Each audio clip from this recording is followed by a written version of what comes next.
she's trying to find if she fits here. I think that kind of gave me the responsibility of like, oh no, this is my church. And so it kind of, and this is my community. And so I think it then made things a lot easier in a way, because I was no longer the outer person that was getting asked how I was and trying to fit back in with everything, but I was actually trying to bring someone else into it. And yes, I was trying to bring myself back into it as well, but I have realized I am much better at doing things for other people and kind of with other people, but particularly for other people. And so I think that was one of the biggest things of like God putting that in place, because I think he knew I'm too stubborn to do it on my own.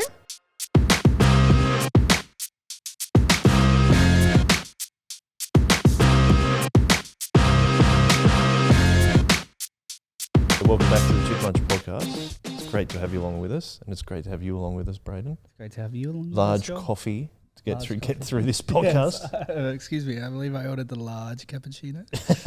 Excuse me. It is like I forgot that when you order the a coffee at the Miranda one, they have a size that's bigger than It's a like Kiwi. So I said large, and I got this, and I was like, oh yeah, that's like a the lot of Starbucks that's like Trente. half a 2-liter milk. I have a Trente iced water. Yeah. There's someone else has a large coffee on this podcast. It's not me. It's Alhana. Welcome back to the Chip Lunch Podcast. Hello, thank you. Thanks for having me. I think we worked out 5 years. Yeah. Episode 16 was when you were Yeah. on. That was a long time ago. Yeah. A lot has happened in those 5 years. Yeah, I had a fringe. The bangs are gone. The bangs are gone. What's the thinking behind that decision? They were too painful to deal with. Oh, I was going to say that, like, painful. Are they hurt? No. Just like once every month or 6 weeks having to, the maintenance, having to like cut them. And it was just like, Oh, right. You get the ruler out and just I never did ruler. I always was able to do it once on my own, and I could make it okay. But if I did a second time, it looked horrible. So that was when I had to go back. Because with bangs, you have to cut it shorter than the rest of your hair to make it happen. Is that Well, yeah, why? but it's like also you got to think about if it poofs back up. So if you don't want to go too fast, because then it'll be like here, and it's a whole ball like game. halfway up your head? Is that because just Well, if people were listening, that's all. You were just like here. Oh right, And you yeah, could have like been- halfway up my forehead. Yeah, you could have been pointing at your shoulder. Yeah. No, like halfway up my forehead, just like that's not a vibe. And I think it's also like if you cut it too short, there's not much you can do to save it if you go too short. No, you kind of just have to live with it Or for keep like. cutting it. Well, like It's you shorter. can't put it up or anything because it's shorter. And if you just keep Shave. cutting it, then Yeah. you're gonna have to Shave deal your with head. it later. Yeah, exactly. Yeah. Would you shave your head? For a good cause. I think I've considered it for like world's greatest shave like years ago. I feel like you are someone that would have considered doing world's greatest shave. I've also considered dyeing my hair before. Oh, what yeah. colour? I almost went green. Yeah. Like I I can see you. Again, you're someone that would probably do it green. But if you said blue, I'm like, nah, blue. No, you wouldn't. But green. Yeah. I like fully had the box dye and everything, had tested it on my skin, and then I just didn't have an afternoon or a day to do it. On your skin. You got to Well, because bleach you it got to first. you got to test it. Well, so it might have been a bit of strand of my hair, but it was like I did like the test strand and everything. It was one of the bangs that you had to cut. No, it was like hiding behind the back of my head. Really? Yes. Yeah. You never had green hair or anything? I guess emo was a little bit after you. Also, oh yeah, you do. No, I've dyed it once and then got laughed at, so I shaved my head the next day. Oh, wow. I think that's it for colour. I can see why you wouldn't go back. Yeah. I don't think I've done anything. I've shaved my head before, but nothing colour wise besides that. What about I you? shaved my head yesterday. I'm like, Very good. Are you razor shaving that? No, that chrome dome? No. Oh. I've got a thing I can use in the shower. Like It's like an electric shaver. Oh, okay, yeah. It's just like this massive contraption. I do. It just comes over your head. It just does its shave in one go, just like you sit here and goes. Oh, man. That would be That'd be a efficient. vibe. I don't like the maintenance of long hair, and I don't have it. That's I've got to good. maintain my daughter's long hair. Yeah. That annoys me. Actually, only one daughter. The other daughter wouldn't let me touch it, I don't think. Mm. Everly was like, no, I'm doing it. Yeah. But yes, Remy's getting close to being able to do her own hair, but Shave it. I don't think they'd want to. I was just say, I can't see Remy enjoying that at all. No, not at all. And then Everly probably even worse. But the brushing, and Remy used to have curlier hair, and oh gosh, that took so long to brush it. Because if I'm doing it, I've got to get all the knots out. I had once, I went to like a jamboree and I did not do my hair appropriately. And so I was old enough to be like brushing my own hair and everything, and my mum had to come help because there was a giant knot at the base of my skull that would not come out. My mum ended up having to cut my hair. So just like a decent portion of my hair was like... What had you been doing to make that large Well, knot? I just went to jamboree and had fun. I just freaking smash some jam in my hair. That's what it sounds like. That's a story from week away that Remy got jam stuck in her hair because her and Bonnie decided that they were going to steal honey and jam from, the breakfast bar and attract ants with it so they could feed them to the wombat. Can I say, That was the plan. It's a pretty good plan. I love Bonnie, but any plan No with Bonnie is doomed to be chaos. Yes. No notes. No notes on that. She does like collecting bugs, which is fine. Yes. But yeah, and then we tried to wash her hair. I spent ages washing her hair a week away. That's right, because she had jam stuck in it. Again, too much maintenance. Yeah. I don't have this Anyway. problem. I just wash it. Welcome back to the Soul Revival Hair Maintenance Podcast. Lovely to be here. Give us your best hair tips. Yeah, text in it. Text in Put it in the 1300. comments. 1300 hair. No, all it has 555 hair. So, first thing we should check, Alhana, since it's been 5 years. at least 5 years, if not longer, has your chip preference changed? How do you like to have your hot chips? I was trying to remember what I said in the first episode. I think I remember, but I could be wrong. I think I said chicken salt, and I'm no, I know it's changed from that. I'm definitely Heretic. Ring that heresy bell.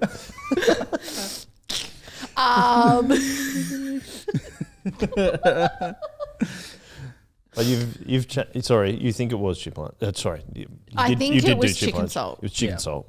But it's definitely plain salt now. Wow. I'm just like, it's just too manufactured. It's a maturing. It's a maturing of you just haven't grown up, Brad. I That's was the going to problem. make a joke about the fact that I've matured in many ways, and one of them was getting rid of the bangs, and one of them was changing to chicken salt. One of them is not getting green hair.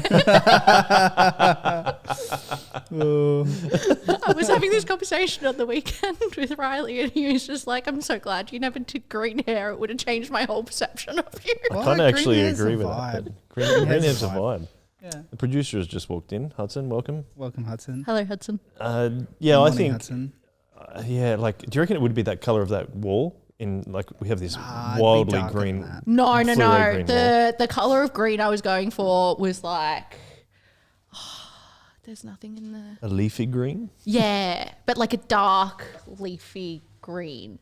I'm trying to probably like that plant on the right of the Jesus colors, Jesus beads, colors of life. That's Colors what of it is. life. That's what it is. There we yeah. go. That's right. Yeah, Again, so that sort of color, but probably darker. Wow. Yeah, Yeah. I was not much for like the bright colors. What was the thinking behind going green? I worked at JB. Yeah. Oh, so you So had to, everyone's like, got had the green feeling- hair or a Well, septum piercing. Yeah, so- it wasn't like that was the done thing, but it was like, oh, I kind of want to dye my hair a cool color, and that was the norm because I worked in JB Wow. and I worked at one of the most dull JBs at the time as Oh, well. you need to brighten it up. Well, yeah. JB, you've done it again. I'm so concerned about You actually didn't do it again, did you? That's quite good. No, I A good didn't. amount of self-restraint, I'd say. Well, this is Hudson's walked in, and it's that boring. He's already on Instagram. He's scrolling reels on the train on full volume. It's one of those guys. He's missed the 10-minute conversation about hair maintenance. He's He's out. got his Gen Z camo on. And he's done chest and back today. That's what I see. That's what I saw. I saw him on Instagram. Good on you, bro. Good on you for smashing it out. Okay, back to Alhana. So you've changed your salt preference. Yeah. You didn't change your hair. No. You changed your hairstyle. Hairstyle. Didn't change your hair colour. Yeah. Is this what this podcast is going to be about? You've changed heaps of things. I feel like that's a fair call. Yeah, I like actually. that. I like that. What's that song, Changes? That's like the Black Sabbath song or the David Bowie song? I was thinking of the Puff Daddy one. That's just the way it is. Dun-dun-dun. Things will never be the same. But that's pincing it off David Bowie, I think, isn't it? Yeah. The sampling. Yes. Yes, anyway, that's the theme song for this. That's just Changes. the way it is. What do you think is the biggest change in those 5 years? Let's work from that, and then we can drill down into the details. I'm like, there's been many big changes, is the thing. So I'm like, I had a decent, probably 12 months where just like progressively every single decent life change you could go through in like your early 20s happened. Of like, I changed jobs. Changed jobs multiple times and left the business that I'd been with for 5.5 years. Changing relationships sounds really weird way of phrasing it, but technically it did it's change. true. Yeah. I changed from no longer studying to starting to study. So I just did like 3 or 4 like really big life changes all at once. And so I'm like, I don't know how much, like what would be the biggest change out of all of that, because they were all equally big. But I think all of them happening, no, I think the biggest catalyst for them was actually when I changed from managing to just stepping down at JB into just like a full-time role. And they sent me to a different store for a month because they were like, would be a really helpful break for everyone if you weren't at the store for a month, because everyone's going to like just put management onus on you. So I'm like, yeah, that's cool. So I went and did a refit, which meant I got to work Monday to Friday, and I was actually at church on Saturday nights. And that was probably like the biggest catalyst for then everything changing, including. Well, let's start there then. Yes. So did you originally take a manager role? Is that? Yes. So You worked at JB Hi-Fi for a long time. yes. So last episode, I had just started full time. About 4 months after that, I ended up going for a coordinator level role. So there's coordinators and there's managers in the JB world. I feel like I have to be careful of what I say. You have to change your hair colour on each different level. Yeah, and get a tattoo. Yeah. And a piercing. And a piercing. Jeez, we're being rude. It's like scouts, like badges. Anyway. Yeah. Anyway, sorry. I mean, I was collecting all the big stores. I went to Bondi. Okay. That was a big change to go coordinate. I was a fresh 22-year-old going and working at one of the busiest stores in the company, like probably one of the 2 busiest in the region. This is Bondi Junction, I'm guessing? Yes, this is Bondi Junction. That was a fun reality check. Oh, that's the one that's out near the street, isn't it? No, it's in the Westfield. Okay. Yeah. Yes, that was a fun reality check in like actual fun ways, but also like it was chaos. So I did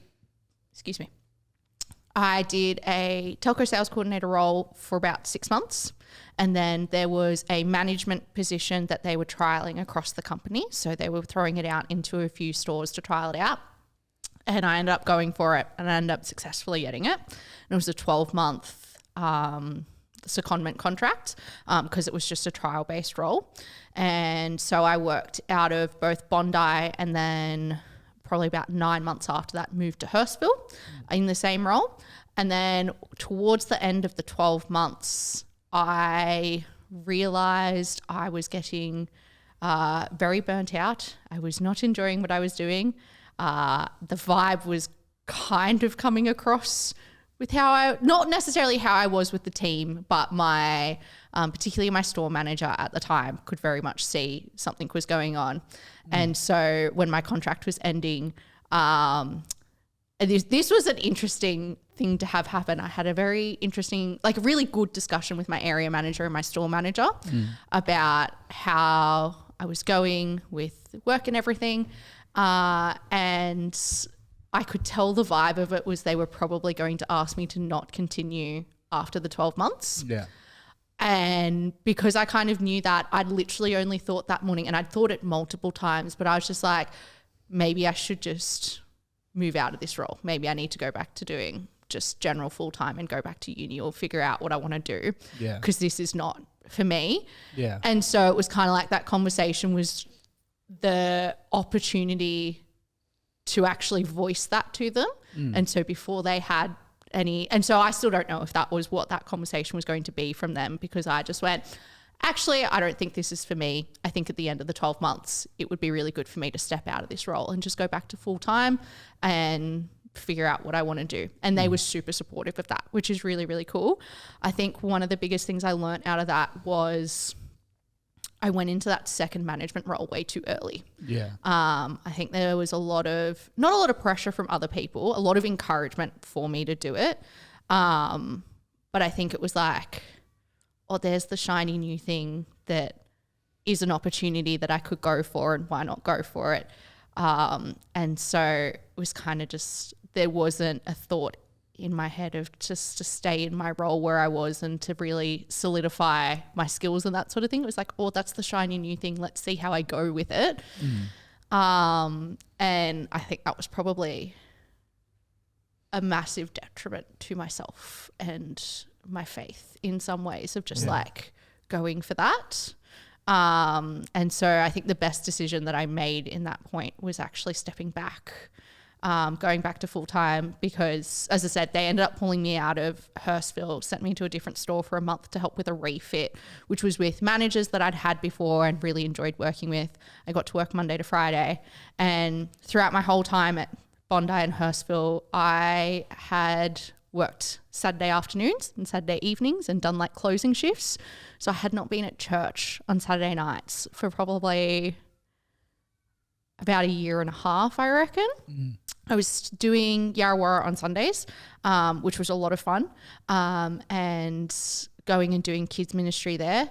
But I think I definitely was missing a lot of the broader community out of Saturday night. And so one of the great things about having that Monday to Friday for a month was I got back to church on Saturday nights, and I was like, oh my goodness, I have missed this. And it was just like a switch flipped, and I realized how valuable being around on Saturday night and being involved in late night and community really was. And another story that I'm sure will come to it later on, but like that's how I ended up developing like one of my best friendships now with Megan, who's been on before. Check out. Whoa, I hit the microphone. I'm so sorry, Hudson. It'll only matter if you hit the top. Yeah. You can hit the bottom all you want. Yes. So, and I'm sure you'll probably come back to that story later on, but like I think there were multiple reasons why I thought it was really important to be around on Saturday nights, and one of those ended up being that friendship, which is not the single friendships. It's not the whole point of Saturday nights, but it was a very awesome gift. A welcome addition. Yes, absolutely. That's cool. What did you think? Because you talked about the realization of the getting back into the community. Why do you think that it like almost took a year and a half to realize that?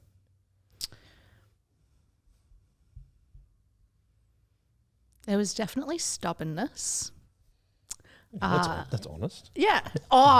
If there's one thing that's come from the last 5 years and maturing in many ways, it is honesty with myself. Oh, great. I'm still stubborn, but I also recognize when I'm being stubborn. The stubbornness. Yes. Yeah. So there was a lot of stubbornness. Is that because you're like, I've made the decision, I'm going to make it work? A little bit, I think. It was also because and this is no fault of anything, so I hope it doesn't come across this way, because I was involved in Yarrawarrah on Sunday mornings and involved specifically in a ministry there. And also I had slid out of youth ministry partway along the way because I was also working Friday nights in the end. And so I would either not make it back in time at all because I'd finish in Bondi at 7:30, or I would finish at 5 and I'd be like, I'm cooked. Yeah. So I'd also slid out of youth ministry. So kids ministry was what I was doing for ministry at the time was. And so because of that, Sunday morning was the priority to be at, which meant that I couldn't work on Sundays and so therefore had work on Saturdays. And because of where I was in the management tier, it was like you kind of get lumped with the closing shift, which is perfectly fine. It was more just, I think it took me a while to realize because I was like, the priority is the ministry on Sunday mornings. And I think I didn't clock that in order to do, and I probably knew it in my head deep down, I just was not acknowledging it at the time. But in order to do the ministry, actually being embedded in the community and having that support of other Christians and other friends around is actually more important than then going into the ministry in terms of you kind of need that to go and do the ministry because you can't go and do it on your own. Yeah, you got to be fed yourself as a disciple before then discipling others. Yeah. And that's a gross kind of simplification of Yes. Yeah. But was there something in that you're like, well, but as long as I'm doing ministry, then I'm not I and think then it's so. it'll be okay. Yeah, I think that was kind of the thing. It was like, I'm still going to church every week. Which is true, I'm still doing ministry. I'm still very connected in with church community in terms of being through Yarrawarrah. I was there every week, building friendships with the people who were there, and they're friendships that are still continuing now, even while not doing Yarrawarrah. And yeah, still doing ministry. So it's not a big deal because I've still got that there. Yeah. Talking about the community though, and you need to and Brayden saying you need to be fed as well. Did it impact your own faith, your walk with God? Yes. I think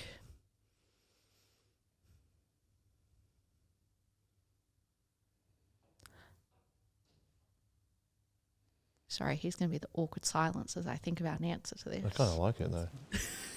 The pensive silence. It's the I can stare awkwardly at Hudson how you do it. okay. I'm ruining the social worker premise of you're meant to just keep silence and hold the silence by talking through it. Just take the quiet moment. You're driving, walking the dog, or doing the housework. Take a short. Into 5. Out for 17.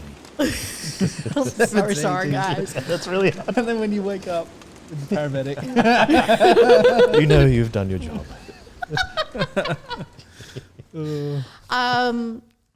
Yeah, I think there was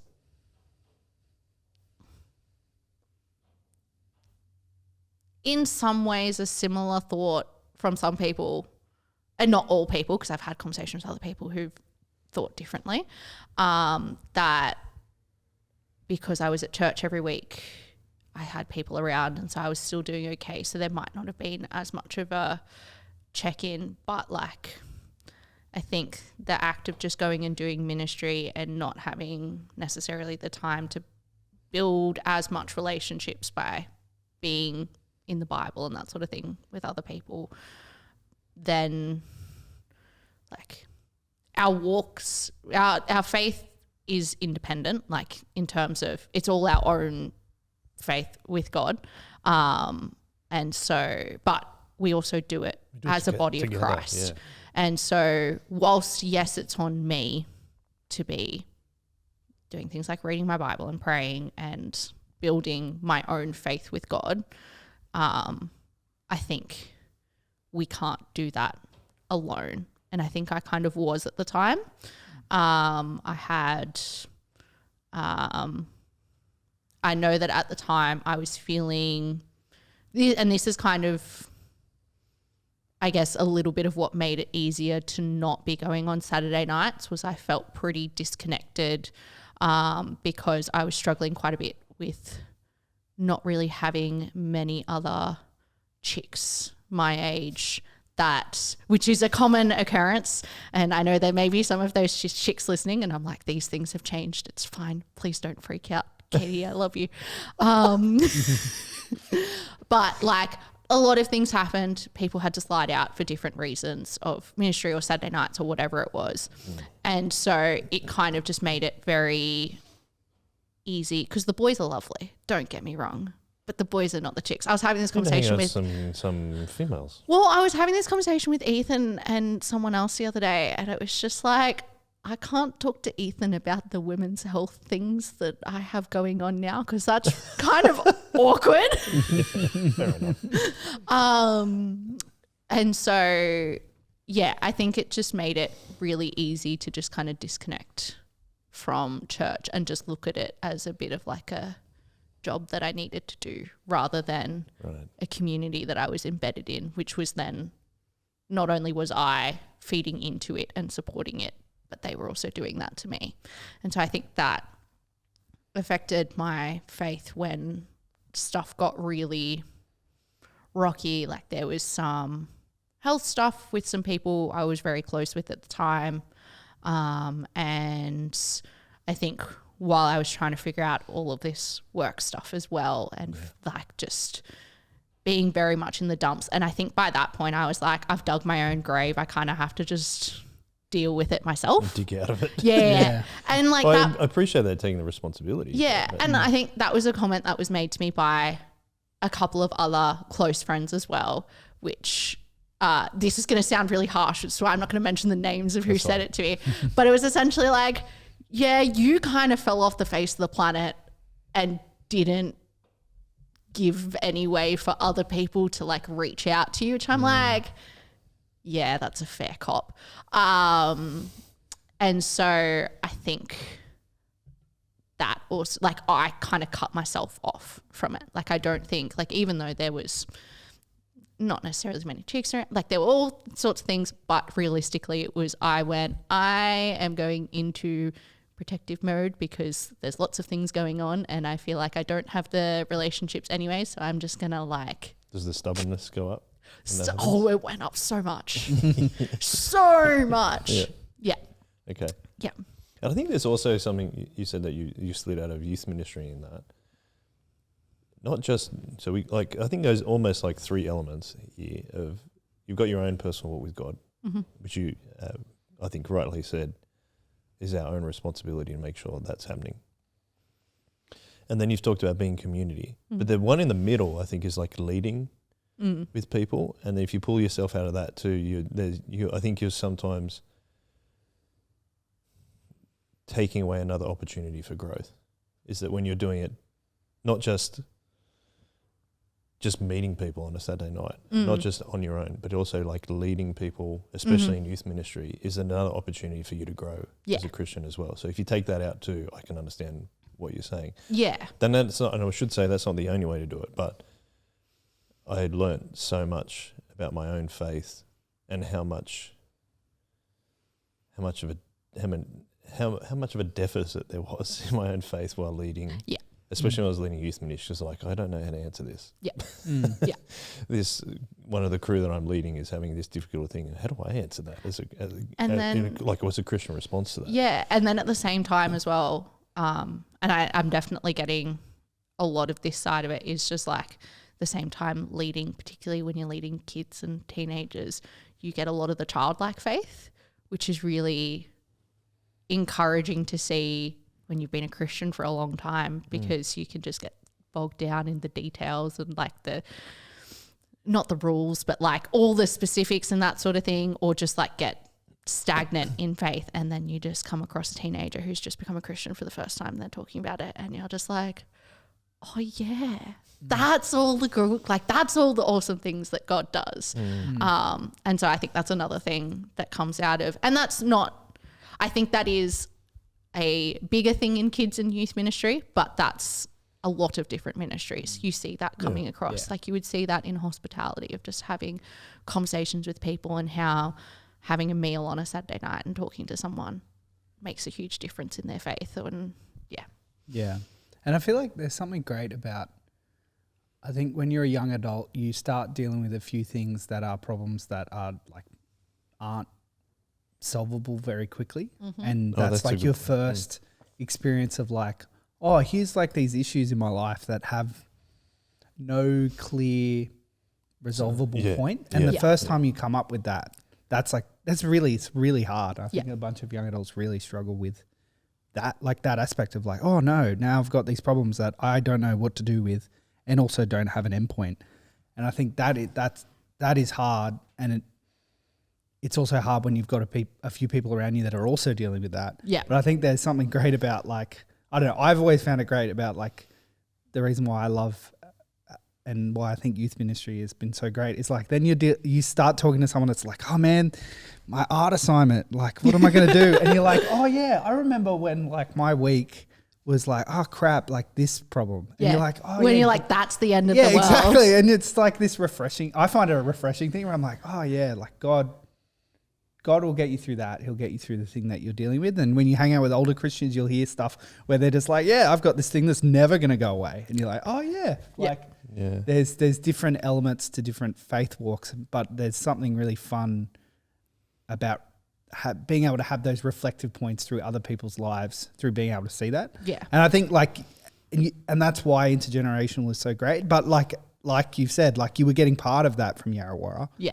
But you weren't getting the peer time. Yeah. So it's like you need a mixture of everything. Yeah, I think that's a helpful thing to clarify. Like it was me and it was Jacob for our age at Yarrawarrah. Yeah. And then you were leading kids. Yeah, and we were leading kids. So the next youngest was probably how old's Alhana now?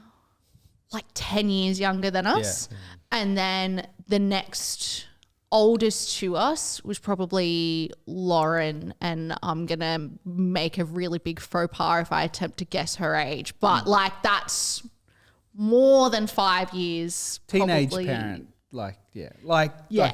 So yeah, it was the parents of the 10-year-old that I was leading. Yeah. It is. So, and that's not to like, they're still absolutely wonderful. Like I called on a couple of them to help me out with the group assignment a couple of weeks ago because like that's what you do as friends. But yeah, it's the combination of intergenerational whilst also being with your peers. Yeah. Yeah. Yeah. That's a really good way of summing up. Because I was reflecting on the thing that you were saying there, Brayden, the other day. I think it was yesterday. And I was like, I went home from work yesterday because I was just feeling really crook. But like, still spiraling into like, it's Remy's birthday on Sunday. What if I'm still sick then? I can't, like all this stuff. And I'm like, come on, I'm almost 40. I know that I'll get through this and it'll be okay. But I wouldn't have done that when I was younger. Yeah. Because it was like, you don't, because it's probably just because of age and experience, you're able to have a lot long-term view of something. Mm. Yeah. And do you think that was maybe missing, but now you have that a bit more? Absolutely. Yeah. Yeah. You have to go through it. But I think that's the first, like, it's that setback that you had with the JB job, where it was, like, I don't want to frame it as a setback, but it's like. But it was a helpful one. No, but it was also like a learning experience where it's like, you do your HSC and you do this thing and you go to uni and you do that and you do that. And I'll make this decision, I'll make this decision. And like, I think you being able to recognize like, oh, actually, like this decision that I made, actually, it taught me some stuff, but actually isn't working. I think that's like a really helpful like framework that you then had of like, oh, I can make a decision that some people might say, well, that's a step back. And it's like, no, actually that's a step forward for me because this thing isn't working. and I don't need to be stubborn enough to just keep plowing forward to prove myself right. Yeah, I don't have anything to prove. Like, and you know what I mean? I think that's been one of the biggest things in reflection is I'm like, and so one of my jobs at the moment is I work as a student ambassador for the University of Wollongong, which I'm sure that will come to later. But like, so I talk to teenagers. A big part of my job is like going into schools and talking to teenagers about prospects of uni or just like further study down the line. And I'm a big advocate for just like, it doesn't need to be uni study, but like have a think about what it is that you want to actually do and that sort of thing. But yeah, one of the biggest things that I always find really great to talk about is I go, and I went back to Yarrawarrah actually and talked to them and I was like, yeah, I'm an ex-Yarrawarrah kid. And I was talking to Endeavour kids as well. And they're all like, what? She's a nerd. Like fully it was year 10s. And I said, so I went to school across the corner at Yarrawarrah. They're just like, nerd. So I'm like, yes, I audibly went, yeah, okay, let's acknowledge the elephant in the room. I am a nerd. Moving on. But then I went, like particularly hearing like from a selective high school that I went to uni for a bit and then just like dropped out because I didn't know what I wanted to do and went and worked retail, and then reflecting on that and going, none of that, whilst there were not great experiences throughout that whole time, I don't regret a single minute of it because I'm like, of what I've learnt through those experiences, and I think how it shaped my faith as well. And how I approach different things now. Like as you were saying, Brayden, it's very much, it was a learning curve that I kind of needed to experience to then have the skills that I now have and the way of thinking that I do and the faith that I have. So there is not a second that I regret any of it. As much as I wish some things hadn't happened because some of those things were not great. Yeah. But I don't regret any of those things for what the outcome of it has been. And so the catalyst, I think, did you say that was when you decided to step down as manager? Yeah, it was kind of that conversation. I had it it was like a Friday afternoon, I remember. And yeah, I'd already for like multiple months. So part of the reason I moved to Hurstville actually was because a position opened up for my role at that store because they were the only 2 stores in the region that offered the role I was in.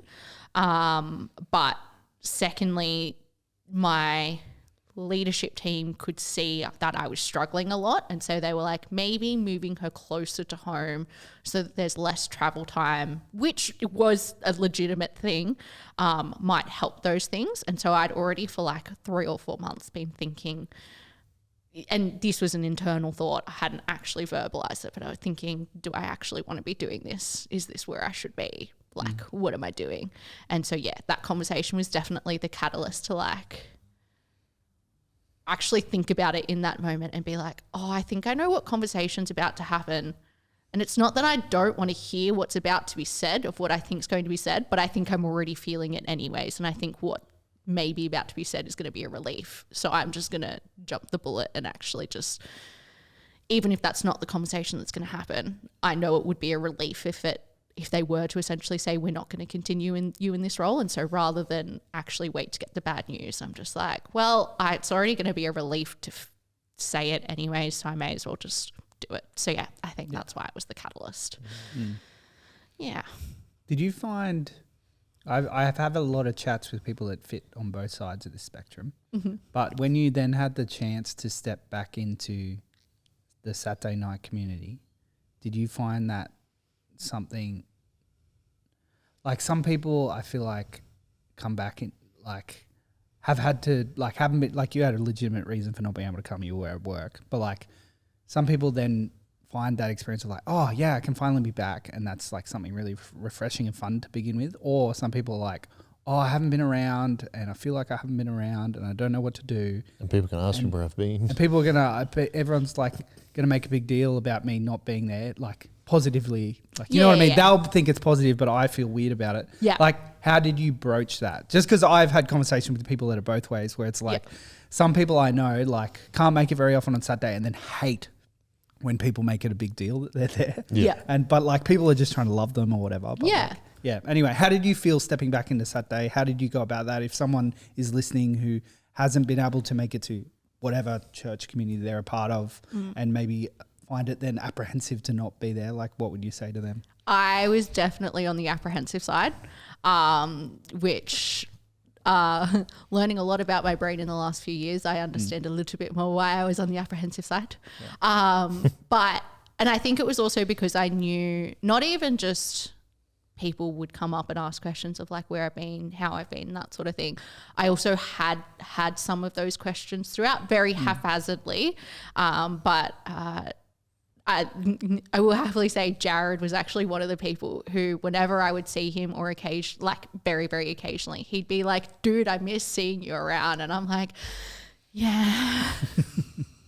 But in a really lovely way. Yeah. Stop speaking to me, Lord. There were a few times where I was like, Jared, please don't. But I say that very lovingly, Jared. I appreciate you.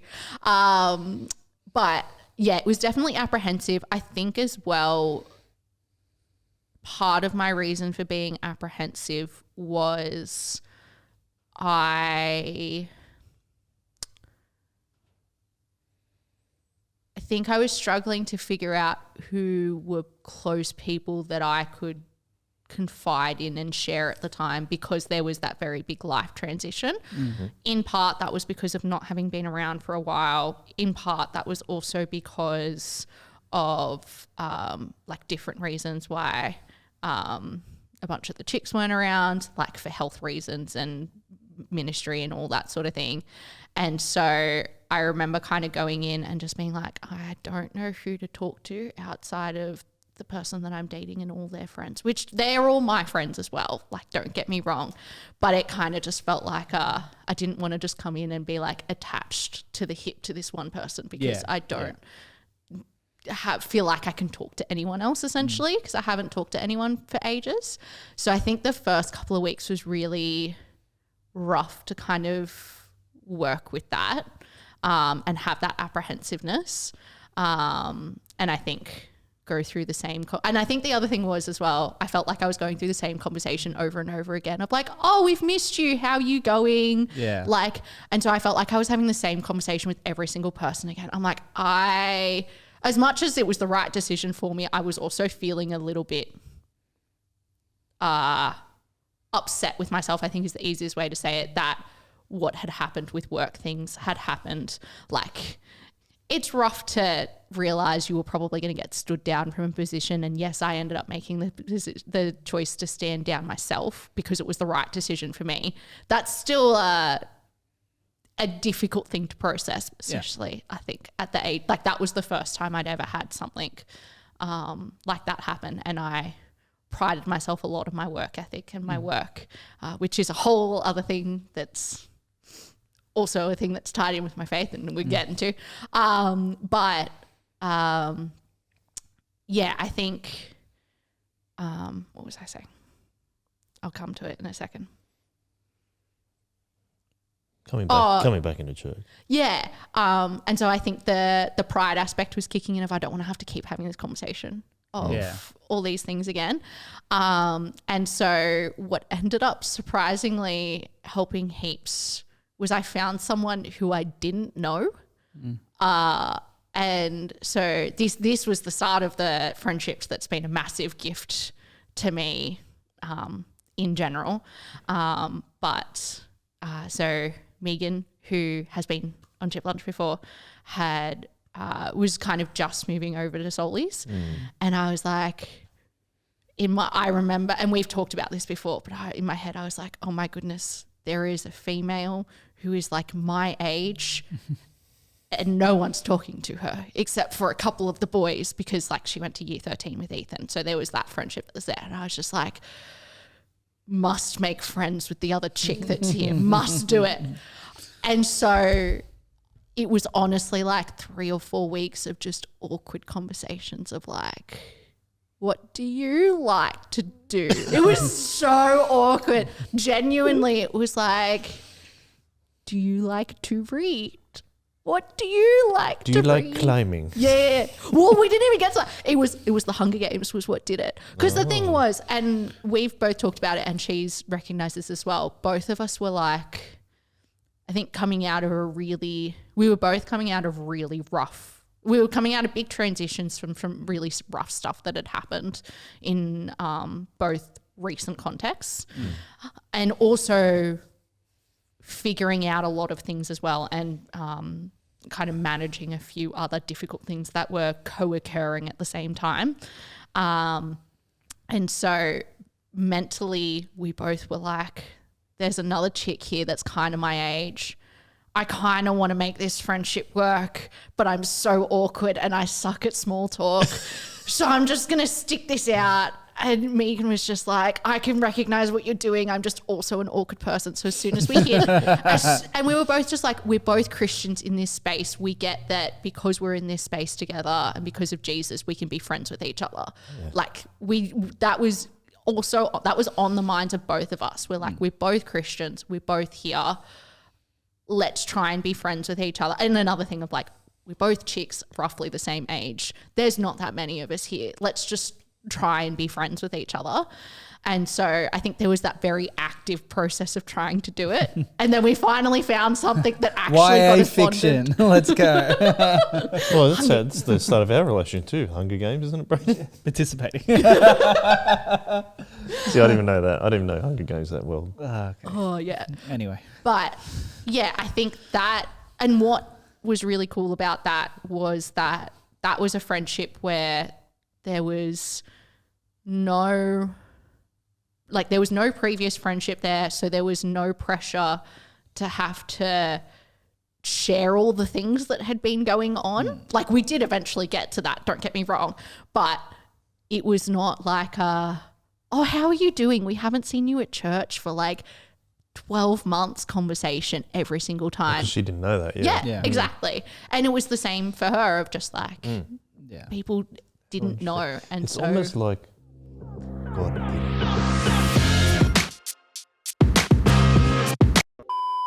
yeah. It's almost like God knew. Yeah, exactly. The meme with all the red string. Like, Oh, yeah. Honestly. God is actually behind this. The amount of things that I just like, I would love to get like one of those murder boards and just like piece it together with the The thing red is that string. you are capable of doing that. Maybe. So we know where the roadblock is here. It's you. Yeah. We'll promote it. It's just that you need to do it. It's my own fault. Yeah. But isn't it interesting that God puts these things in our path? Like whether it's the JB thing, and he was like, "You're doing this too long now," and then You're being stupid. but then puts you in that place as well when you come back to Saturday night, and like I think there's an element there of you responding to him calling you to change what you're doing in your life anyway, and I think that's what's really cool. But then also putting Megan there at the same time. I was actually, and I was thinking about sitting in the awkwardness. it was so awkward. It was genuinely just the two of us sitting at a table together. It was great. But I think what you were saying about like the three elements of like the community and own personal relationship and then like the leading part, how that can make a difference. I was not leading Megan, but there was a sense of onus of this is my church. This is not Megan's church, at least not then. Yes. So it's on me to welcome her and help her feel welcome. And I think that element of, I'm the one that's been here longer and out of the two of us am more part of this community, and she is trying to find if she fits here. I think that kind of gave me the responsibility of like, oh no, this is my church. And so it kind of, and this is my community. And so I think it then made things a lot easier in a way because I was no longer the outer person that was getting asked how I was and trying to fit back in with everything. But I was actually trying to bring someone else into it. And yes, I was trying to bring myself back into it as well. But I have realized I am much better at doing things for other people and kind of with other people, but particularly for other people. And so I think that was one of the biggest things of like God putting that in place, because I think he knew I'm too stubborn to do it on my own. And so I kind of needed another like physical person there to create a sense of onus on me to bring that person in, and like, or care for that person or whatever it is. And like, even still to this day, like the weeks that I feel most connected in church and the most like living out my faith is the weeks that I've probably, it's not a great thing. If I have a really, like, if something's going on in someone's life and it's a really sad, upsetting thing, half the time I walk out of it with a big smile on my face, because I'm like, I feel really like, I really appreciate that person shared with me. So it's just the idea of like bringing people into community. I echo what you're saying. And being able to serve in that way. And so, yeah, I think that made a huge difference of just like, it was that kind of leadership, but it wasn't leadership because we're peers and I wasn't a leader in that space. But it was that sense of, this is my space. I have the ability to bring people in. But at the same time, like, I've been reflecting, I think I had this conversation with Jai as like the pastor who heads up welcoming. Like one of the hardest positions I feel like to be in at church is someone that's coming back but is viewed as already in. Does that make sense? So like one of the hardest things in terms of like welcoming in community and stuff is just like someone who like people are like, oh, they're not new, they know everyone. Whereas like for you felt like you were coming back in fresh. Like not fresh. Like that's the wrong word. But you were stepping back in, whereas like a lot of people would walk past and go, oh, Alhana's been here forever, Alhana's fine. You know what I mean? But then you had the ability then to like step in with Megan, who was you, and be like, okay, cool, let's do this together. Yeah. Which is really great. But that's something I've been reflecting on with Jai. It's just like, how do you welcome people who aren't new anymore, but still need to be loved, and recognize that? Because it's so hard to see, because like when you're not new anymore, but you've either stepped out or stepped back in, or you haven't completely found where you fit yet, like that's a really tricky place to be in a space, because people aren't like, wow, new person. But they're also like, so then it's pretty easy to just like slip through the cracks if you don't have a conviction in yourself that this is where you're meant to be. Does that make sense? And I think what you were saying about just like being able to do it with someone else, it suddenly, because it's like, I walked back in and I'm like, there's a bunch of new people who I've never met before or seen before. Like Megan was one of those people, don't get me wrong. But it was just like, I feel like I should know all these people because I've been at this church for 6 years at this point, but I know none of these people because I haven't been around.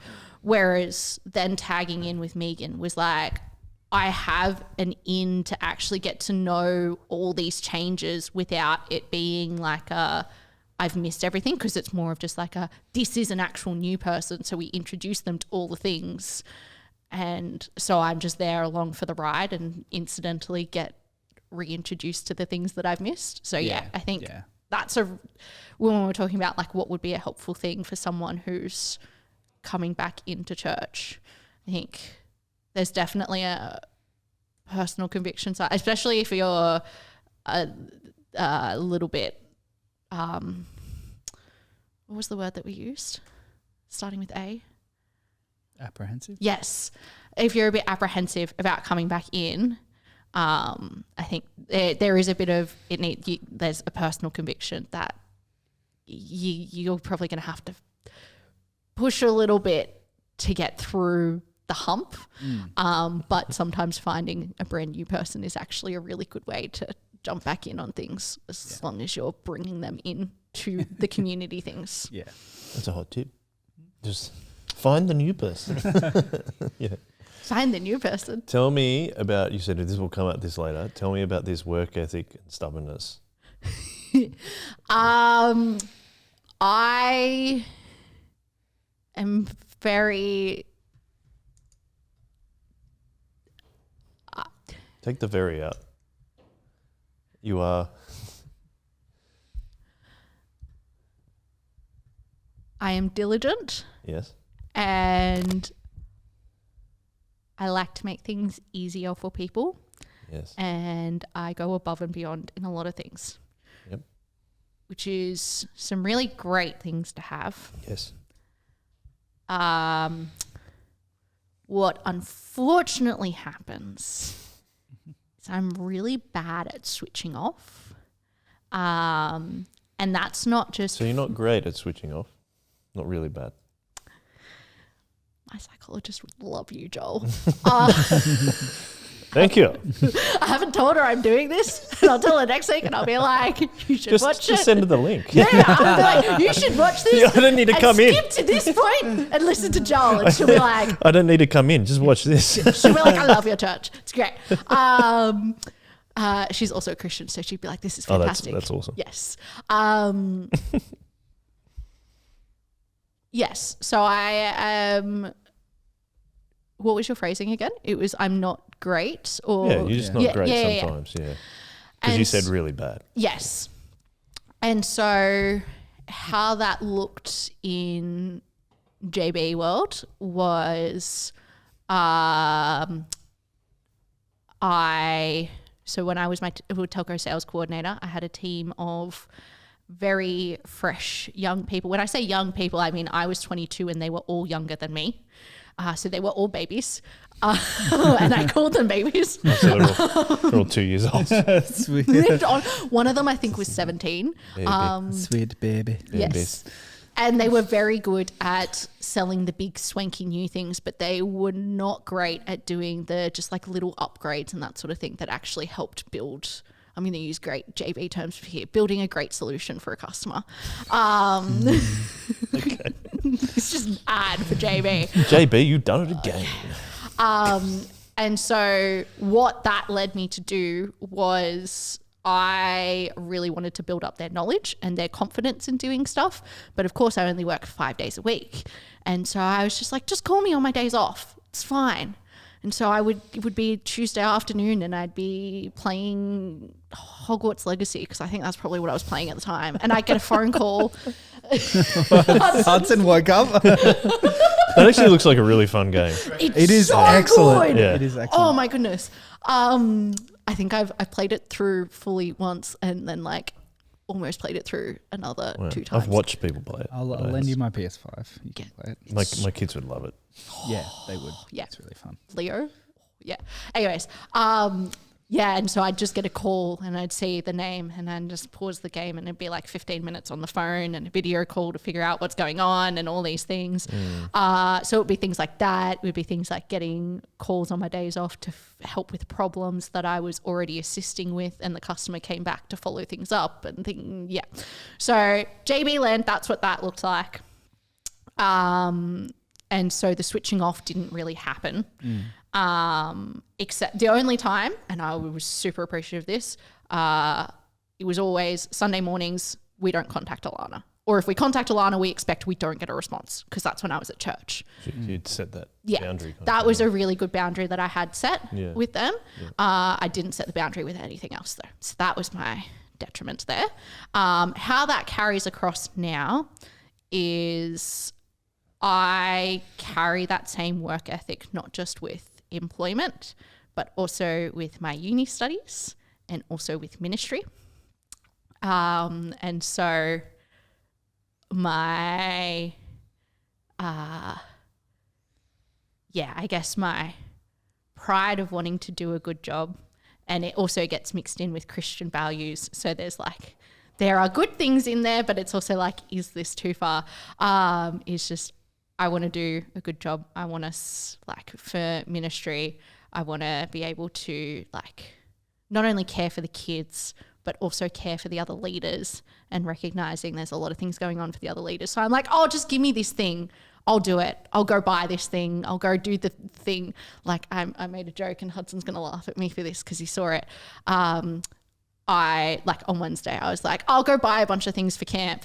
And I did, and I drove all around South Sydney. And then I was meant to have a group assignment meeting that afternoon. I was just like, psych, I'm not going because I just got a headache and increased my nerve pain. So I'm going to go to bed because I just overdid it for a day. Yeah. So it's like I think this is where the pride and the things that are really good work ethic things go too far.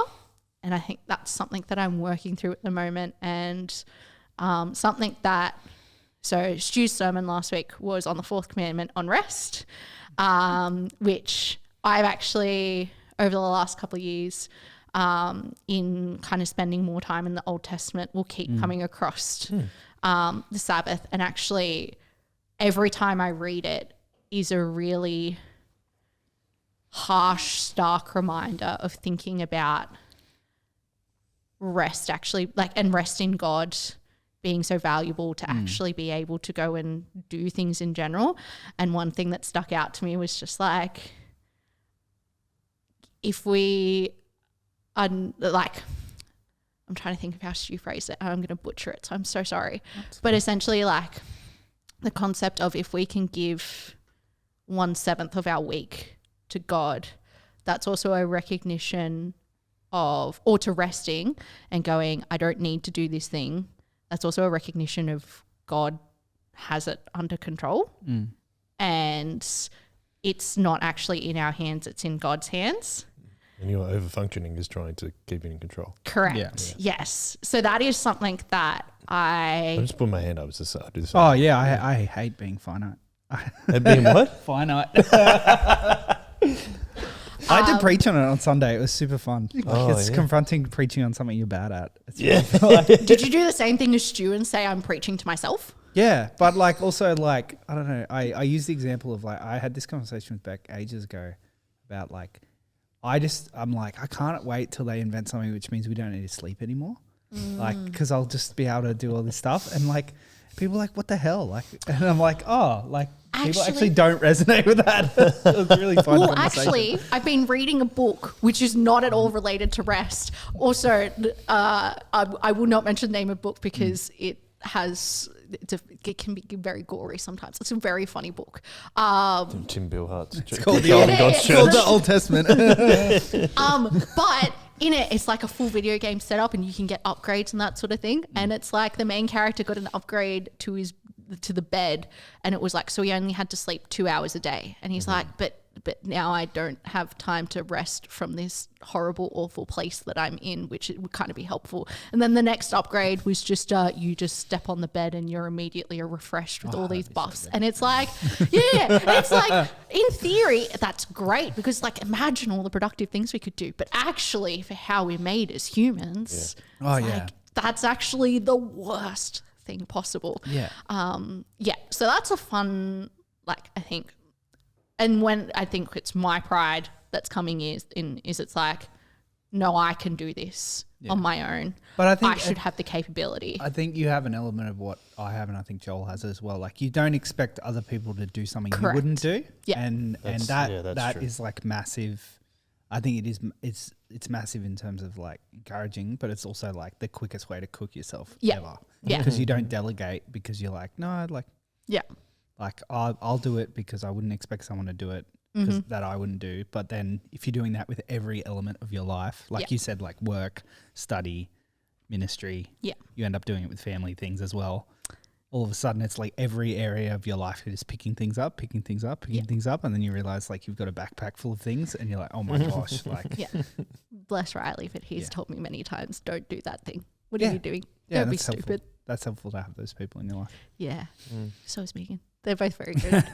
They and then there's Brad who verbally abuses me when I do too many things. It's a great friendship. Different love languages. Don't actually verbally abuse your friends, but if you see Brad and I, unless they're doing too much, if you see Brad and I, it's friends. I promise. Yeah. It's like when Dave was saying that abusive evangelism or something. His sister like abusing him for not being a Christian. It's like that. Yeah. It'll be like, Alhana, why did you cook yourself again? What are you doing? Yeah. Is there a frustration in you that you haven't like fully learned that lesson? Yes. Yeah. And I think probably another thing we'll come back to as well. finding out about chronic illnesses and chronic pain and mental health things in the last year and a half, in my brain, and this is the wording that I need to change, but the thing is, I'm like, I should be better at resting because my body physically can't do it. The should is but that's in everything. But that's the things of like, I probably should have realised that on Wednesday I would have cooked myself by driving all over South Sydney to buy stuff and then not be able to do anything in the afternoon and then not be able to work yesterday because I was cooked. Like, I probably should have clocked that would happen. But I know I'm only pushing you back on a little bit that you should have got it. But it's the fact that you actually like are excited to do that. Yes. Is actually a good thing. Yes, that's the tension for you and the struggle, I think, for you is that you really want to do all this stuff. Yeah. Because you actually just love doing it to a degree. Yeah. Now the problem is a good thing. It's like earlier Jai did a sermon on. It's like turning a good thing into a god. Yeah. Is that you take a good thing and doing a good thing, and then you turn it into something that you are going to use to control whatever. Yeah. Nervous system, whatever's going on in your head, whatever. And I think that's the hard thing because I'm similar. I love doing stuff for other people. It's fun. It's so good. I like loving people feel loved. I like that. I'm going to cook a meal after this because I'm like, I want to help. Yes. And I think, again, that's the thing. It's like, and then it comes back to a lot of things of like our, not just our world, our bodies or whatever, our mind, whatever, are corrupted by sin. And we take a good thing and then try and take it too far, unfortunately. Yeah. So I'm not pushing back on you. I'm just saying that it comes from a good place. Yeah. And that's something I'm really mindful of while I'm trying to, like, I recognize that the pride and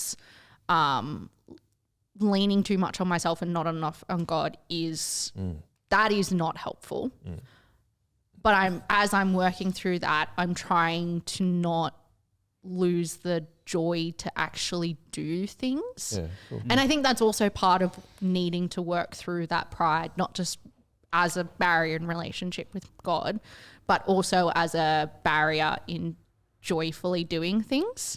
Because I think there is an element of risk that continuing down this path for the rest of my life means that I no longer find joy in doing things for others because it just feels like it's a burden or whatever it is, which is not what it burnout, is. Isn't it? Yeah. And so it's an element of actually I want to work on this, one, for my relationship with God, and two, my relationship with others because I want to keep being able to help others in the long run. Yeah. And that's a good point. Yeah.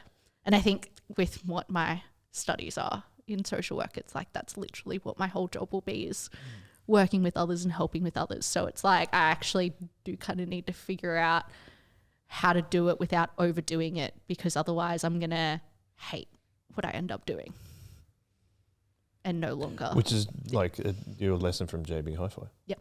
The same thing, isn't it? Yeah. Is that it's taking a good thing and taking it so far that it... I feel like we're coming up with many good themes for this episode.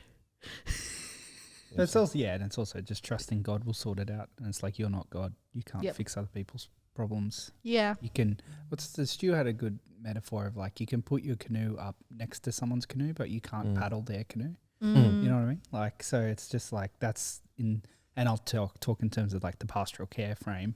Like, you can't get in someone's canoe and paddle for them. You can paddle up beside them and like help them out for a little bit, but we're not God, and Jesus saves people and we can't, but we can help out. But that's also frustrating. Like how you whisper that. Frustrating. It's like, but because you want to help and you want to do things. But Alhana, you mentioned chronic pain. Do you feel comfortable to share about that? Yeah. So a few things. I found out last year, start of 2025, that I have, so it's like a hormonal condition, which is, I know the new acronym, I just can't remember what that acronym stands for. The new acronym as of like 2 months ago is PMOS, what it used to be was PCOS, which is polycystic ovarian syndrome. Oh, right. And part of the reason they changed it was they were like, not all women who have PMOS actually have cysts, or PCOS have cysts. And so like, it's not really helpful for it to be specific to cysts in the name. It's just like, yeah, that's fair. And with that, in short, there's a lot of fatigue. There is a lot of insomnia. There is chronic. Yeah. It's really good when I'm super fatigued and then can't sleep. Yeah. This is where you do need that charge up pad. Yeah. Like the bed. Yes. Yeah. There's one element of the chronic pain, which has been relatively good lately, is and I won't go into too much detail so that people who don't feel comfortable talking about women's health things don't get too overwhelmed. Brayden and I talk about it all the time. It's number one topic. This is also the topic of conversation that I was talking to Ethan and another person I don't talk to Ethan about my periods. That's weird. That's fair enough. Exactly. I approve. But I'll talk to Katie. That's fair. Okay. Approve again. Yes. And so, like, there will be some months where, say a normal women's cycle is 4 weeks. Yeah. 3 out of those 4 weeks, I am in some semblance of pain. Oh, right. Okay. And it's usually in the vicinity of places where it's painful for women. I'm trying to figure out how to do this without... So in the neck? Exactly. I apologise. I'd like to clarify, I'm perfectly fine talking about this. I just don't want to make other listeners too uncomfortable. I think that's fair. Yeah. It also took me a long time to feel comfortable talking about this, which is honestly, all of this made me feel so much more comfortable talking about women's health. One of the many changes. Different things. Yes, it definitely is. 3 out of 4 weeks, I could be facing some semblance of pain. It's like I realized, I was getting pain medications from my GP. I realized that like one of them was like actually a really high class of potentially addictive ones, which I didn't get told about it at the time, which I'm like, that's a little bit questionable. But at the same time, I think I would have freaked out if I got told I was taking that level of medication. So I'm like, I don't know I'm like, it kind of worked out for me. Don't know if it's the best ethical way. But anyways, that's a different conversation. So yeah, that's like that's one of the pain things, which is then also having other effects with like the fatigue and insomnia. Yeah. There's then some mental health things as well, which play in with the hormonal stuff. It actually leads to things like, you know how everyone always made jokes about PMS being a thing? Sure. Yeah. There's a thing that's like a step higher, which is premenstrual depressive dysphoria. So basically that week before you get your period, this is going to be a little bit too much information, but have fun. It's like even worse. So it all combines together, which is like so much fun.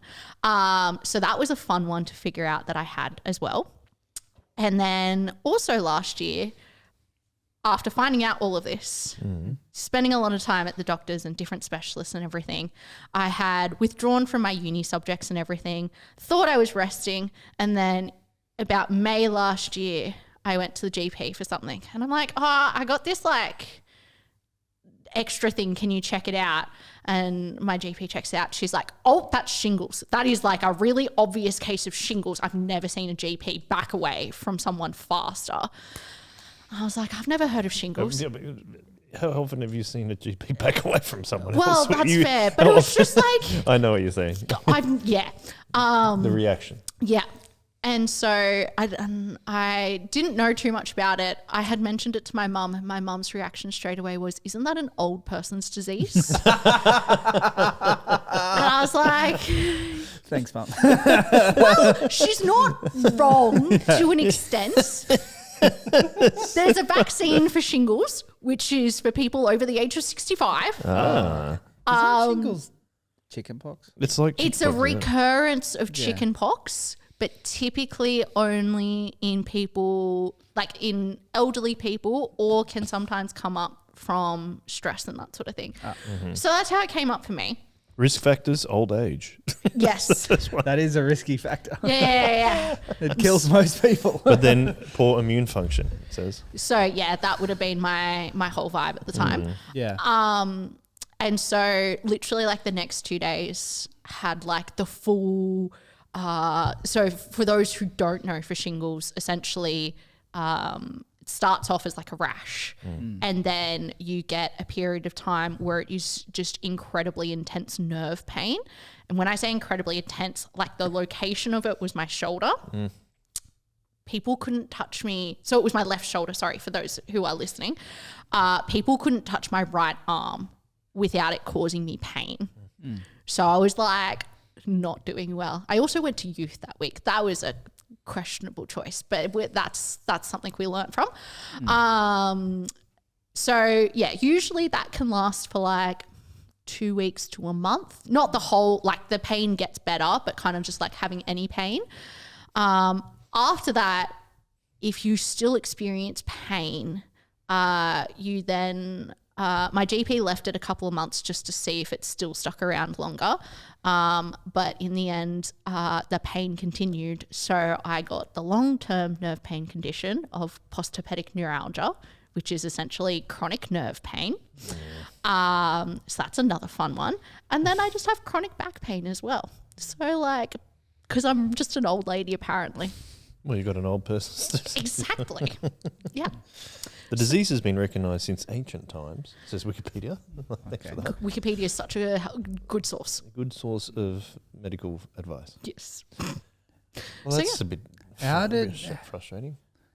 I feel like you could probably cut out half of what I just said as well. I feel like I blabbed on for a while about all the things. No. I think it's important because like it's often like when it rains it pours is a really bad way of saying it. But like how did going through all that and like back to back really like like you said like over the course of like six months yeah. How did that affect your relationship with God and also with what was happening around you? There was definitely a bit of, particularly in the worst of it, and I think when I got shingles again, because things were like mellowing down, and then it was like, yeah, the GP's like, you need to rest more. That's probably why you got shingles. Which is like, she didn't phrase it like that. She's much more helpful than just that. I'd like to clarify. Put your head in, Alhana. Are you talking to Brett? Dr. Bussing? Actually, I think he probably said you've got the old person's disease. You need to rest. What are you doing? He was the mean voice for Megan and Riley. No, so there was an element of frustration with God, of just feeling like I can't catch a break. What the heck is going on? But I think, and that was like in the periods of it being really rough. But at the same time, I think, and we were looking at this last term when we were kind of in Nahum and Habakkuk, yeah, of just like, that was still, it kind of felt a bit like, what the heck is going on, God? Why is this happening? Please fix it. But also like, I remember also praying, God, you have a plan. And I know even though this sucks, this is part of that long-term plan. And so whilst I can't see it yet, and whilst this does suck, I know that there's a plan for how this will grow me as a Christian and also potentially help others in the future. And that there'll be a time when all of this won't exist. Yeah. And so like when this pain won't exist. And so even though there was frustration there, I don't think it pushed me away from God at all. I think it definitely drew me closer because I was like, I know that God has his hand over all of this. And I know that a lot of this is as well I actually need to give up things like the pride of doing, because one of the things I was struggling with and still struggle with is just like fatigue, and I can't actually just do stuff, even though I really want to do it. And so it's like actually just being able to give up that pride and go, no, God's got control of it.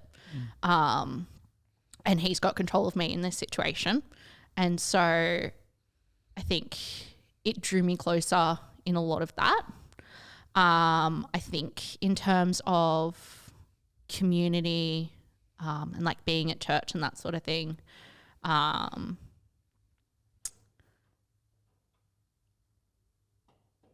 in some ways I think it actually helped me to care for others better.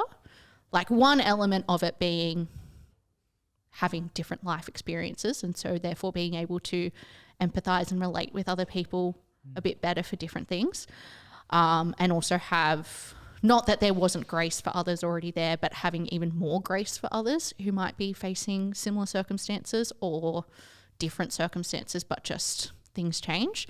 But I also think I started going, I was a very closed off person for what I would share with others. Like probably like 18 months ago, I wouldn't have listed everything off that I had. And I think what I've found is I'm more open to sharing those things in order to support others and help them feel comfortable and safe to share stuff. And that was something that I've always kind of, through doing youth ministry and that sort of thing, like you don't talk to youth kids about stuff that you're going through because that's not appropriate. But at the same time, and this is the same with adults, it's like, well, if we're not prepared to share something personal that we either previously have or might be struggling with, then how can we expect someone else to do the same when we're caring for them? And there's a similar sort of principle in social work practice as well. Once again, you have to be very mindful of what you share, but like you're potentially asking someone to share a lot of very deeply personal things that can be really difficult for people to share. And so how can we expect other people to share that when we're not potentially prepared to share back to them to actually help build a relationship? And so I think in terms of community space, like one thing is I've just actually been a lot more open of like, yeah, I'm in pain or I'm having a really rough day. Like surprisingly, the light leaders at youth on Friday night are ones that, and because it's majority of the boys, like there's 2 other female light leaders on a Friday night and then there's like 8 boys, which is really funny doing ministry with 17, 18-year-old boys. But at the same time, it's like a couple of them will just like see me doing my creepy wave nerve exercises because that's what my physios dubbed them. And it'll be like one of them will go and give me a fist bump and he's like, oh wait, have you got bad nerve pain this week? Or you were playing volleyball earlier and you said like it kind of triggered your nerve pain. Maybe fist bump's not helpful. And I'm like, nah, it's okay. But it's just like in that, it's actually been really lovely to watch and to witness other people care for me, but then also be able to care for other people because I can be like, if I'm honest and go, yeah, I've got really rough nerve pain this week, so I'm really out of it. I'm not going to be able to run around and play volleyball.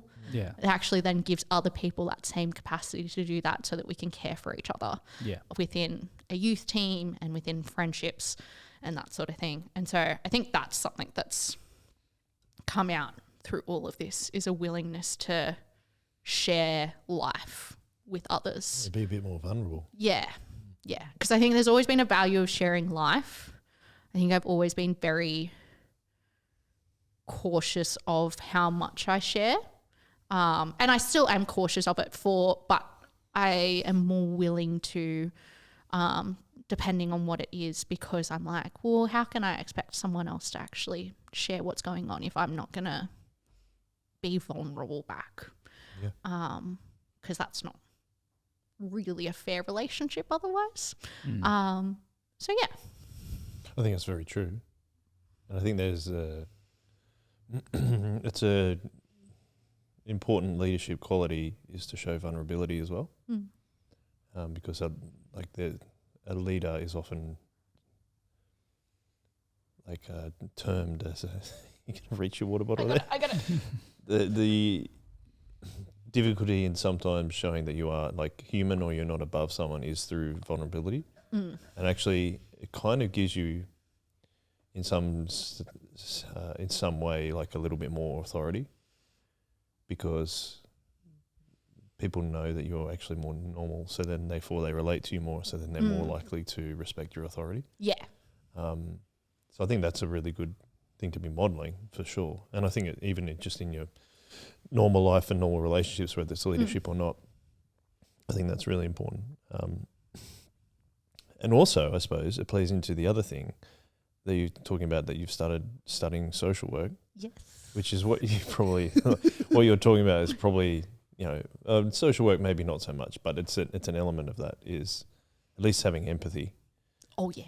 Oh yeah. Oh, yeah. You're so excited. I'm addicted to empathy. How do you feel about that, Joel? Yeah. No, I feel great. I'd like to share that sometimes when I'm not empathetic. No, I was trying to make a joke. Couldn't get there. I was just hoping it would pop up and it didn't come up. Just didn't quite make it there. No. Thank you for your empathy though, and understanding that I didn't do too well with that one. That's okay. That's okay. You didn't do too well yet. Wait until you do well, then I'll be empathetic.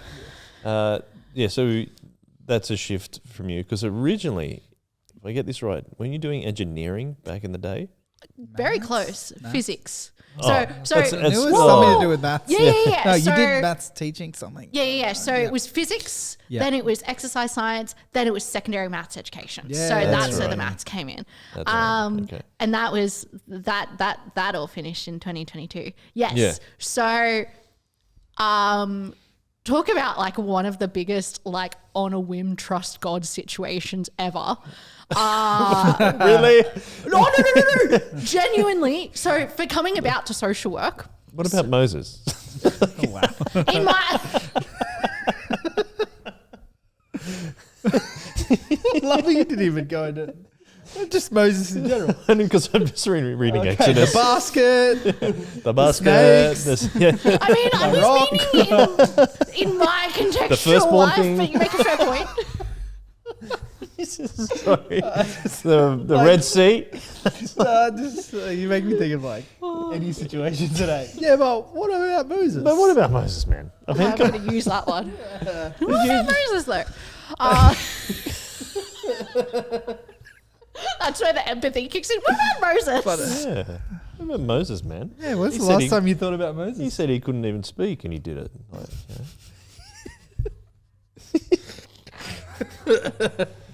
not with that good-for-nothing brother Aaron. Oh, jeez. Making a calf. Anyway, Come haven't on. made a calf yet, have you? No. Yeah, good. No, not a gold one.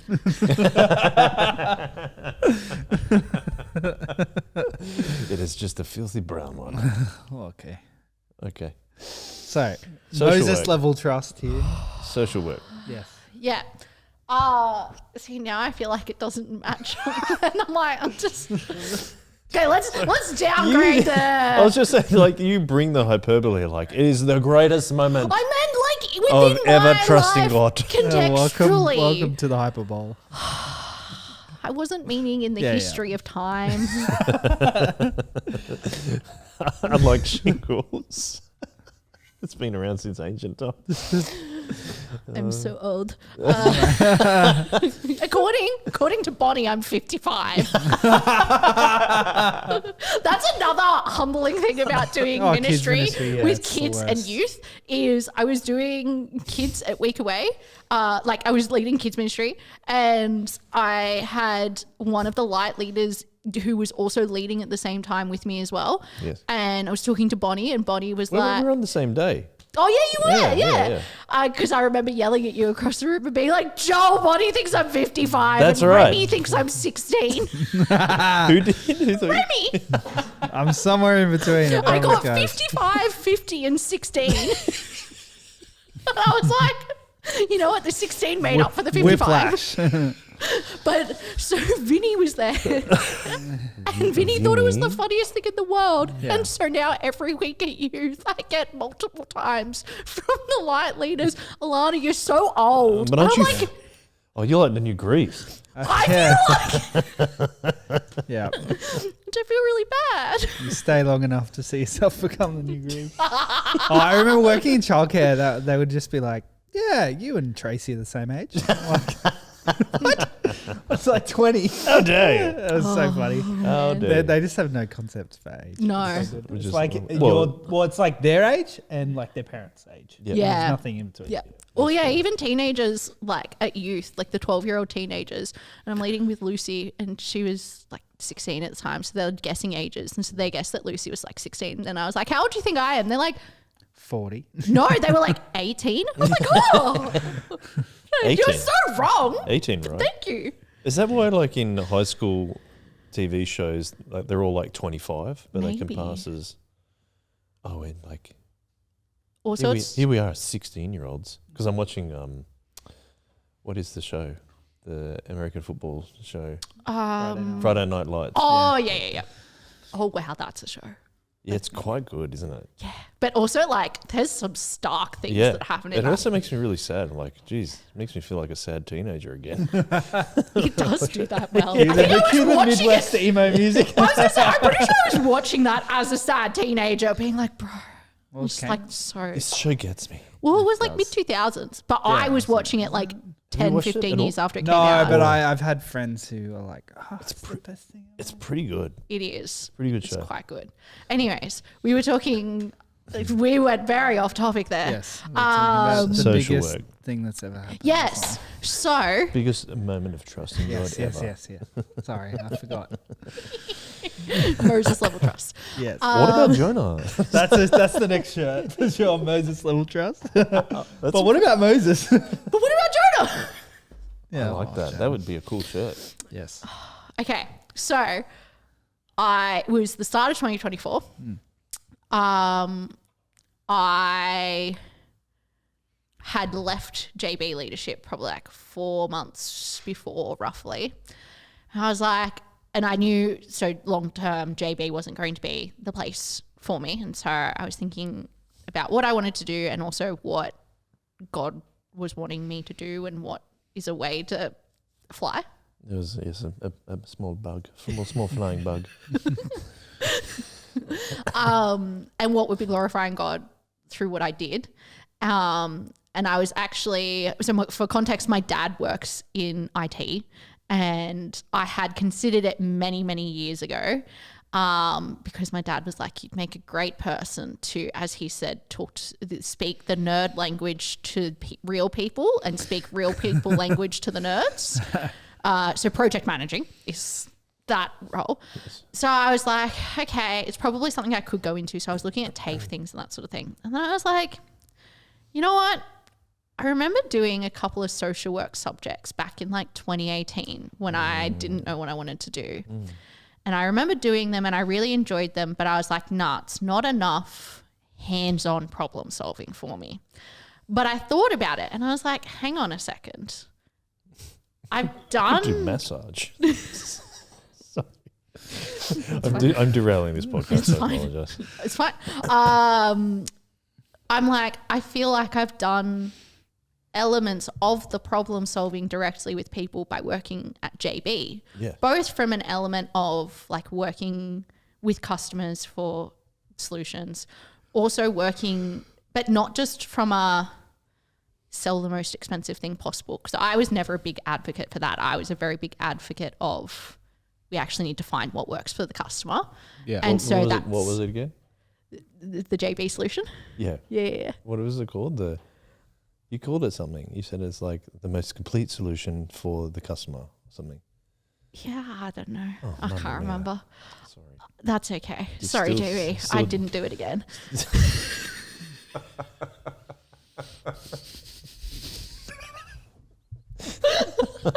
I'm sure. I really hope there's not like a cease and desist letter that comes from this podcast because we talked about JB too many times. Oh, they've sent the letter. They've done it again. I still remember the ads where they used to just smash the plate glass window with JB. They still do. Hi-Fi. Oh, do they? Well, like, yeah, the animated one. No, it's not animated. It was real. Oh, okay. They don't do that anymore. This was back before animated effects. Yeah, that's right. That's why this country's gone to the dogs. They're not smashing JB glasses anymore. Okay. Social work. Social work. And so I wasn't, because I'd started multiple uni degrees before, I was like, I don't know if I want to go straight back into uni because I think I would like to actually be able to have a qualification in the next shorter term that is useful for going into a job, which is really funny given where I'm now at now. But anyways, and so I looked at a diploma of community services because I thought I've done some stuff that is actually working. And this is this part where I was getting to, of just like working with customers to actually find solutions that work for them, which actually is an element of asking lots of questions. In some circumstances, like empathizing. Like I would work with some very interesting circumstances, or just like being like doing telco stuff meant that I was doing stuff with Telstra systems. So I came across some really interesting circumstances that were very tricky circumstances of like trying to figure out contracts and all that sort of thing because stuff imploded. And then also just from a managing perspective, had some staff members who had gone through some really rough things. And so actually just being a supportive person within leadership for them through that, I'd kind of had some crossings with like social work things and I really enjoyed it. And I also knew from doing youth ministry that I really loved just like walking alongside youth. And I'd had my first lot of youth girls, which Brayden will remember very fondly, I'm sure. They had some chaotic life circumstances is the short of what I will say. And I found a lot of, I feel really weird saying that I enjoyed walking alongside them with it because I really wish that they'd never had to go through those life circumstances. But I found a lot of joy in being able to be there with them and walk alongside them and watch them grow into the young adults that they are now.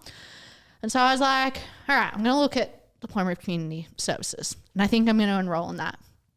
Couldn't enroll in at the time. I sent an inquiry to TAFE and I'm just like, hey, I'm just wondering when you guys are running this, like if you're running this for the upcoming semester. And they're like, oh, we don't know yet if we're going to run it.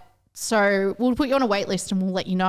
And I was like, I really wanted to start studying. Not the answer now. I was looking for. Yeah. I'm like, I kind of really wanted to start studying in the next couple of months. So I was like, it was like January, maybe early February. And I was like, you know what? I'm going to put in an application for Bachelor of Social Work at uni just on a whim. Like if it doesn't happen, it doesn't happen because it was past on-time applications. And I submitted one in.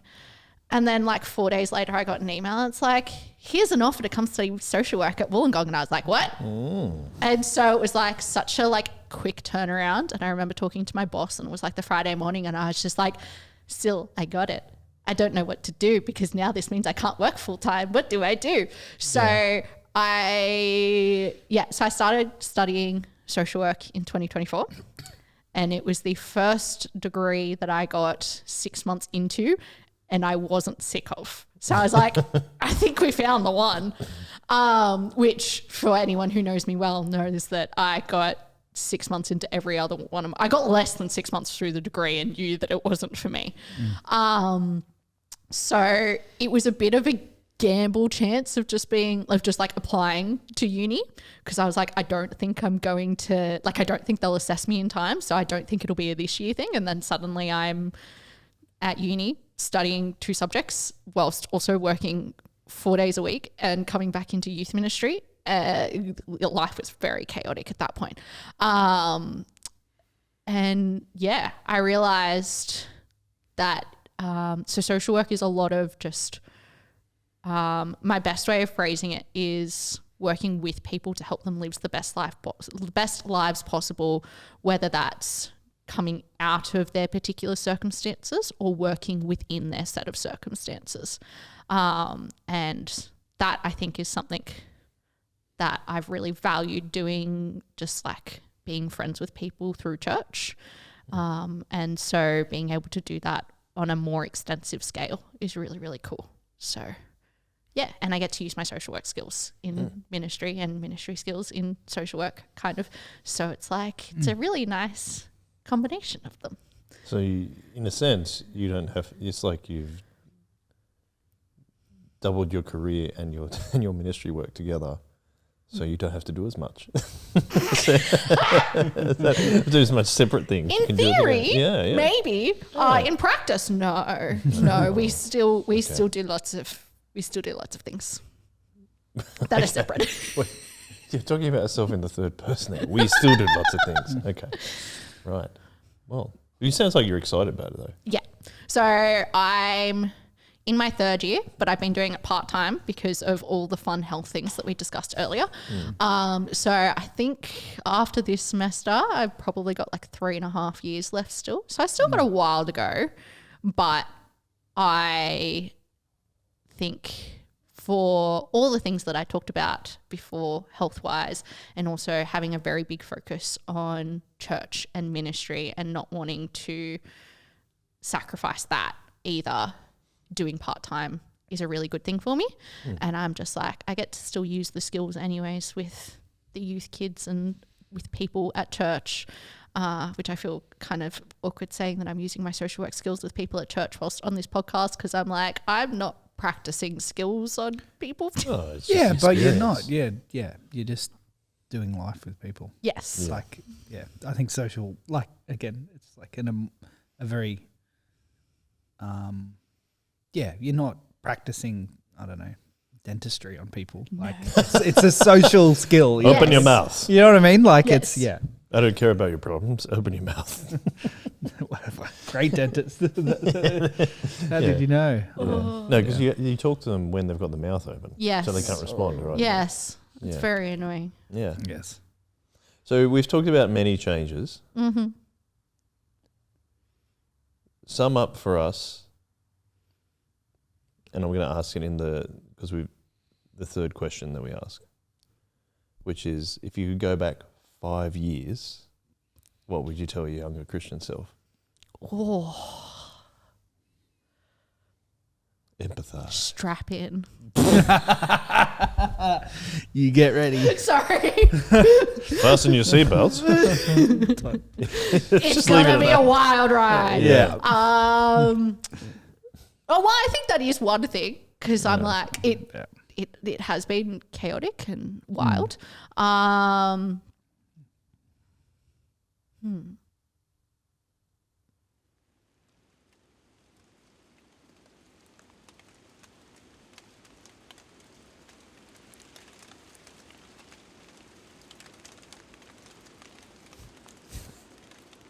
Just ponder your thoughts while I ponder I'm mine. going to take another moment. Yeah. In your car.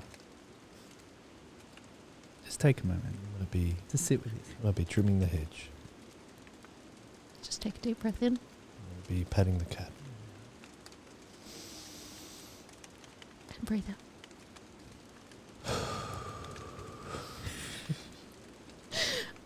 I think what it would be. Oh, wait, have I just lost it?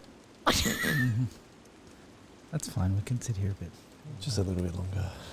I'm so sorry. That's just the way it is. Oh, I remember what it was. Strap in. I think it would be to be vulnerable with God and with people. Nice. Because I think that is something that has been one of the biggest changes in a positive way. And I think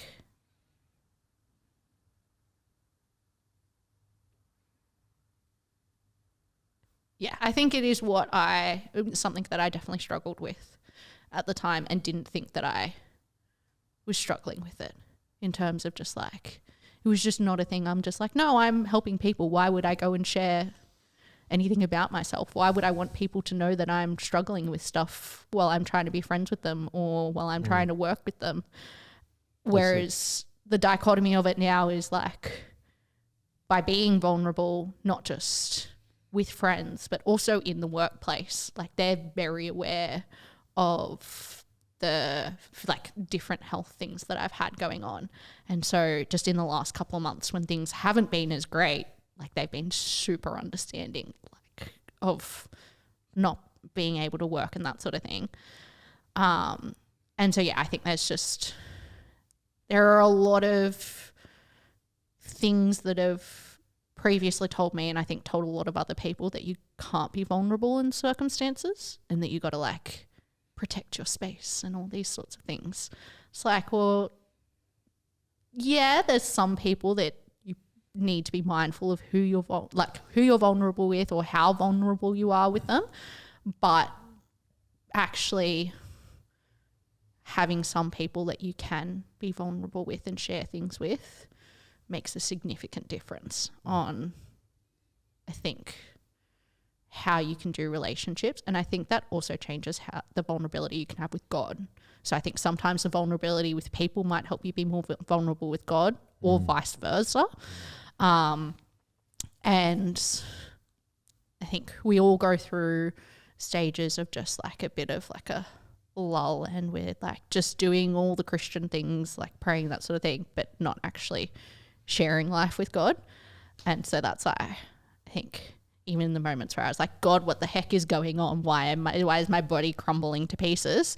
We're still like, well, that was actually probably some of the most vulnerable that I have been with God, because I'm like, I'm in so much pain. What is going on? Please help. And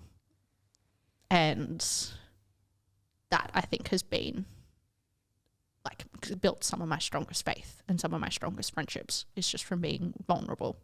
Because I think there's an element there of giving up control. Yeah. To the right. Yes. To the right scenario, or of course to God. I think that's really cool, and a really honest and reflective moment, which I think you've been in this entire podcast, which has been very refreshing, very nice to hear, which is one of the reasons. That's so funny. I texted you and said, do you want to come on? And you're like, I was literally drawing and thinking, Joel's going to ask me to go on chip lunch soon. And then then you got the text, it was like, right? I was driving and I saw Joel's name come up and I was just like, what are the odds? He never asks anything useful. He's never nice to me. It's just so not true. He'd just be taking something from me. Yes. Yeah, as usual. So not true. Oh, thank you. That's very nice. But it's been lovely having you on. It's been lots of fun. Yeah, I'm glad you came back on, because it's, like you said, a lot has changed in the last 5 years for you. Hard things, but also like, Bible talks about being refined by fire. Mm-hmm. You have come through the flames. Yeah. And are still coming through, but yeah, you're still a little bit on fire. Yeah. But still like you're smouldering. Yeah.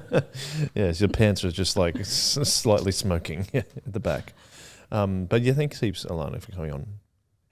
Being vulnerable, and when people do that on this podcast, is actually helping lots of people, and they listen to it because they know that they can be vulnerable as well. And so thank you so much for doing that. Thanks for having me. Yeah. And if anyone needs a vulnerable person, someone to be vulnerable with.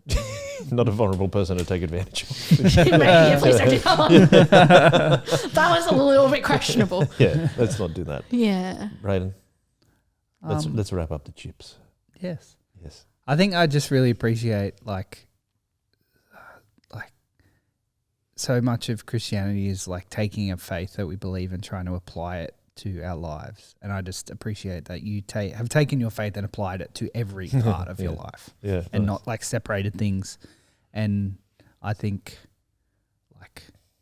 like you said, like you don't regret the decisions that you made at certain points because they got you where you are, but like you also recognize that like you grow through that. And so that's always like a hard thing to deal with. I think it's really encouraging for people to hear, especially if they think like, oh, maybe I don't want to go back on that because it'll mean I made a wrong decision or this or that. It's like we're all just walking through that. But yeah, I just appreciate that in every element that we've talked about, whether it was study or work or church, like you've always brought your faith in Jesus into each one of those situations and helped you move forward through that. Yeah. Completely agree. So thanks for coming on. at short notice as well. Yeah.